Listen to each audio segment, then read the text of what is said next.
Alright, so a lot of good things here. Your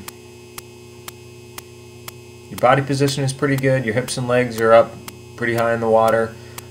Comfortable breathing and pretty good extension. Things I would work on. Your head is a bit high.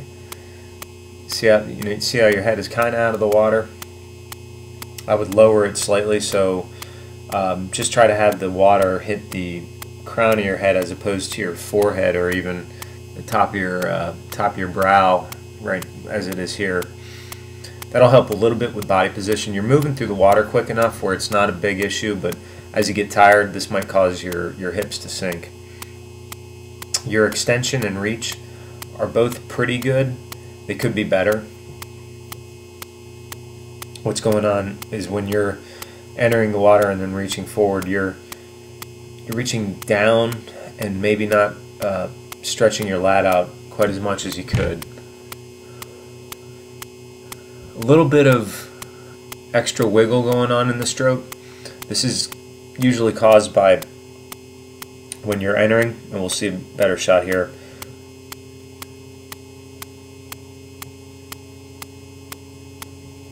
You know what, geez, I would guess that that's caused more by like tight back or some inflexible muscles. What happens usually is that it's caused by crossing over, but you're not really crossing over, so that is not your problem. Flexibility in this case might help. What happens with an extra wiggle, it just causes this a bit of turbulence or a bit of drag. So you want to be as smooth as possible in the swim for streamline effects. So you can see underwater, you know, your body position is pretty much at the surface. That's good.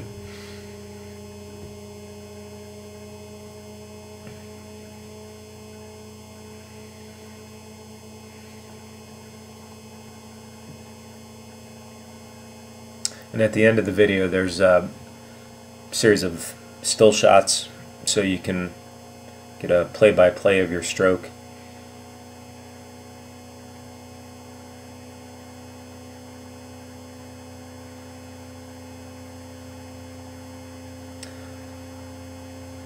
So that right arm is definitely entering and then angling deep.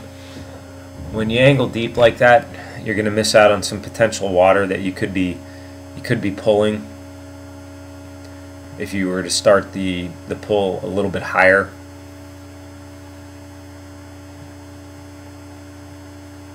So the actual pull mechanics look mostly like, if you recall from the lectures, mostly like a bit of an elbow slip on that right arm. On the left arm,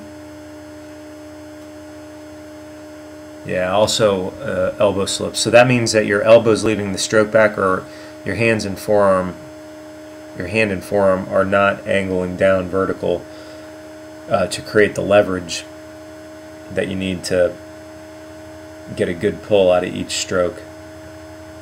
So if you're able to improve your mechanics a bit, you're going to be a lot faster because you were swimming pretty quickly there. So entering, a little bit of rotation will help. You're stretched out pretty good. You have room for improvement a bit. If you can close that gap down between your shoulder and your head, that would be just a slightly better pull or extension. So see how the hand and forearm are still not vertical. They're not quite parallel, but not quite vertical. So you're slipping through the water slightly. What I'm trying to say is you could have a better catch if your hand and forearm were vertical like that right there, but very early in the stroke. And then you do finish the stroke a bit early, so you want to push past your hip when you're finishing the stroke. And this is that right arm, so angling down quite a bit. You're almost a foot or a foot and a half under the surface of the water there. And then you could be a bit more rotated on your side and extending forward at that point. And then this is the beginning of a straight arm catch. And then this is almost getting ready to do a high elbow catch.